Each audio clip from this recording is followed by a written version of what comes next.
আল্লাহ তাআলা ওই বান্দাকে, যে বান্দার দিল মসজিদের সঙ্গে লটকানো থাকে, আরশের ছায়ার নিচে তাকে স্থান করে দিবে। মুনাফিকের নামাজের বৈশিষ্ট্য হলো 6টা। নাম্বার 1 হলো নামাজে অলসতা করা, লোক দেখানোর জন্য নামাজ পড়া, সঠিক সময়ে সালাত আদায় না করা, অতি দ্রুত নামাজ আদায় করা, সালাতে আল্লাহর নামটা কম নেওয়া, তার নামটা কম মনে নিয়ে আসা। নাম্বার 6 হলো অমনোযোগী হয়ে নামাজ পড়া, খুশুর সঙ্গে নামাজ না পড়া। আল্লাহ বলছেন قد أفلح المؤمنون الذين هم في صلاتهم خاشعون।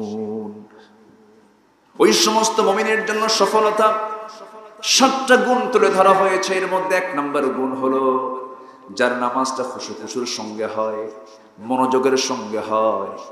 আর যার নামাজটা মনোযোগের সঙ্গে হবে, তার নফসের শুদ্ধতা চলে আসবে।